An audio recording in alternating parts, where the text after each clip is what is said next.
Namasté, bonjour à tous. J'espère que vous allez bien, que vous avez passé un beau mois de novembre avec ce portail important qui était tout le mois de novembre finalement, mais spécifiquement du 11 au 22. En tout cas pour ma part, j'ai vécu ce moment d'une manière fort intense. Euh, Intense n'étant pas nécessairement quelque chose de difficile, mais de plutôt plein, avec beaucoup de moments d'exaltation, beaucoup de rencontres, beaucoup de partage, et finalement assez peu de temps pour moi. Comme je vous l'ai expliqué, quand on rentre en automne et quand on rentre encore plus, on s'approche de l'hiver, dans ces périodes où les nuits se rallongent, c'est important de prendre de plus en plus de temps pour soi, de rentrer vers l'intérieur. Et finalement, durant ce mois de novembre, c'est à peu près tout ce que j'ai pas fait. Alors, j'ai eu besoin, cette première des semaines et ces premières parties du mois de décembre, de me mettre en priorité et de prendre du temps pour moi, ce qui fait que je n'ai pas non plus refait de vidéos depuis un certain temps. Je reviens vers vous aujourd'hui pour vous parler de la pleine lune et particulièrement de la pleine lune en Gémeaux qui arrive le 8 décembre. La pleine lune, c'est une espèce d'opposition entre le soleil et la lune. La lune est d'un côté, le soleil est de l'autre et la terre est au milieu, ce qui fait que nous la voyons complètement illuminée. Et ça crée finalement des espèces de forces opposées et aussi complémentaires entre le soleil et la lune, entre l'inconscient et le conscient, entre les polarités yin et yang. Finalement, par rapport à à nos propres polarités intérieures et à tout ce qui nous est proposé de vivre aussi dans les dualités extérieures. Donc c'est pour ça que souvent dans les pleines lunes, on peut se sentir un petit peu plus à fleur de peau, on peut se sentir aussi facilement dérangé, irrité par les autres ou par l'extérieur, par des situations. Et beaucoup d'entre nous ont également des fois de la difficulté à dormir. Les nuits sont souvent assez agitées et perturbées quand on est sensible à la lune. Mais une pleine lune, c'est aussi la possibilité d'aller mettre de la lumière vers l'intérieur. Quand la lune est pleine, elle vient en plus là dans les périodes de l'année où les nuits sont les plus longues, sont les plus sombres, parce que nous sommes là à la dernière pleine lune de l'année. La prochaine, ça sera en 2023, en janvier. Donc, elle vient vraiment amener toute sa lumière, cette pleine lune, dans nos nuits les plus longues, en tout cas dans notre partie du monde, et dans les périodes peut-être les plus sombres, euh, parce que nous manquons plus de soleil et de luminosité.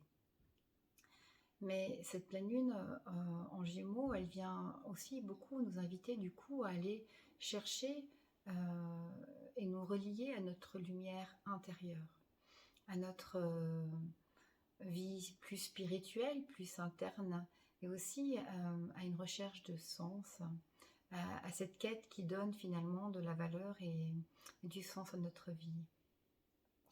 Dans les énergies ambiantes, il y a la planète Mars pardon, qui est conjointe à la pleine lune, Mars en phase rétrograde, donc on a l'impression qu'il recule parce qu'il avance moins vite que la Terre.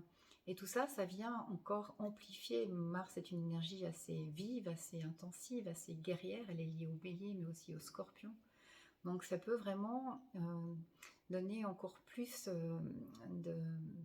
d'énergie vive et explosive en colorant cette lune, parfois de tensions assez importantes. Donc ça sera important simplement d'être vigilant à tout ça. Quand on sait les choses, c'est plus facile d'y réagir différemment. Parfois c'est compliqué à avoir le recul dans l'instant, mais en tout cas d'avoir été averti permet en tout cas d'avoir un certain recul qui vient peut-être plus facilement, qui revient plus facilement ensuite. Toutes ces tensions qui sont exacerbées avec cette lune, elles peuvent nous servir aussi à développer plus de créativité, une énergie qu'on peut retourner vers l'extérieur si on prend le temps de faire une espèce de bilan, de faire un temps d'introspection, un temps vers l'intérieur, pour voir un petit peu où sont nos propres dualités, où sont nos manques, où sont nos plus aussi, et pouvoir finalement essayer de trouver une espèce d'équilibre. Et le côté Gémeaux de cette pleine lune, vient nous amener plus de légèreté aussi. Le Gémeaux, c'est lié beaucoup au côté un peu libertin, adolescent, c'est un peu l'équilibriste du zodiaque. Alors attention à ne pas sombrer dans trop d'équilibrisme qui pourrait nous faire chuter, mais il vient aussi donner un peu plus de légèreté au côté Sagittaire qui est lié au soleil actuellement et qui est plus finalement dans le volontariat, dans le fait de s'acharner parfois quand il est très exacerbé vers un objectif sans être capable de regarder autour ce qui se passe.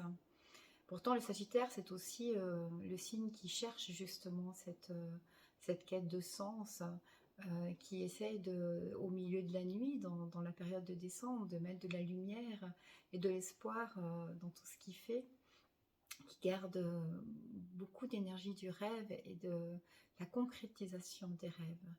Donc voilà, il y a plein d'énergies qui sont très très boostantes, très stimulantes dans une période finalement de l'année où on est quand même invité beaucoup à aller plus vers l'intérieur, à rester un petit peu plus dans notre cœur, à faire un temps de recul, un temps de pause pour faire le bilan de ce qui est finalement non seulement ce mois d'introspection qui est décembre, mais aussi ce bilan de l'année qui se termine bientôt.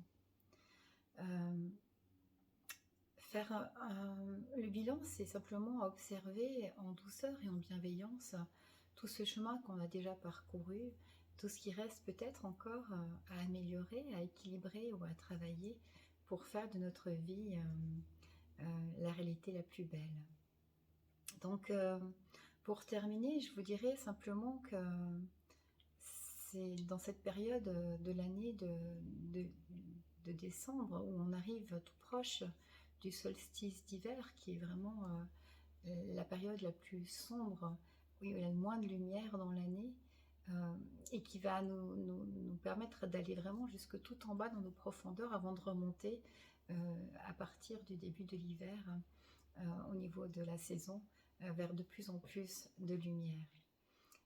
Cette quête, cette descente, cette introspection vers l'intérieur, elle va nous permettre aussi de libérer tout ce qui n'est plus nécessaire et de faire comme un saut quantique proposé avec le solstice qui arrive bientôt pour pouvoir partir sur de nouveaux départs, de nouveaux paradigmes avec une nouvelle version plus allégée et plus heureuse de soi-même. Donc profitons de cette dernière pleine lune pour encore aller regarder, mettre en lumière notre intérieur, les aspects inconscients que l'on ne voit pas toujours en soi, et puis soyons simplement attentifs de les accueillir avec beaucoup de douceur et de bienveillance, d'éviter tous les débordements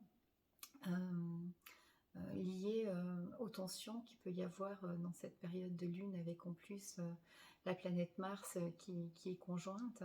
Pas céder à la provocation, mais plutôt chercher à revenir au calme et puis à pouvoir utiliser ces énergies pour pouvoir être plus dans la créativité et avancer vers une version plus élaborée de soi-même. La dernière chose que je voulais vous dire, vous proposer par rapport à cette pleine lune, qui peut aider aussi à traverser ces moments et à nous accompagner vers ce solstice qui arrive bientôt, c'est de préparer de l'eau de lune. Alors, vous pouvez le faire aussi avec un cristal, par exemple. Vous prenez simplement un verre ou une bouteille d'eau que vous mettez sur votre fenêtre, derrière votre fenêtre aussi, si c'est pas possible autrement, ou sur votre balcon, dans votre jardin, où c'est possible pour vous, qu'elle puisse être simplement généreusement baignée par la lumière de la lune. Et à l'intérieur, vous pouvez y placer, comme deuxième information, un petit cristal. Alors ça peut être par exemple un cristal de roche pour le côté transparent, pour le côté clairvoyant, pour vous permettre de voir mieux ce qui est encore à travailler ou ce qui est encore pas équilibré, et pas en harmonie à l'intérieur de vous. Vous pouvez mettre par exemple du quartz rose.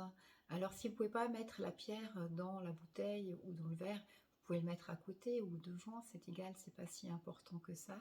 Mais le quartz rose, il va vous permettre, il va vous apporter finalement beaucoup de douceur, il va donner de l'amour, il va réchauffer le cœur si vous avez besoin de ça. Ou alors peut-être si vous sentez qu'il y a des choses encore à libérer, des parties de vous qui sont encore dans le manque ou dans la colère ou dans la jalousie, vous pouvez placer près de votre bouteille ou à l'intérieur un cristal d'améthyste qui va permettre de purifier et de libérer toutes les choses qui sont encore lourdes dans l'intérieur de vous. Voilà, je vous avais dit que je ferais des vidéos plus courtes et c'est le cas encore aujourd'hui. J'essaierai de revenir juste un petit peu plus régulièrement sur cette fin d'année. En tout cas, je vous souhaite de tout cœur de vivre une magnifique pleine lune, tout en douceur et sans tension, et de vous offrir le cadeau d'aller vous contempler de l'intérieur. À tout bientôt. Namasté.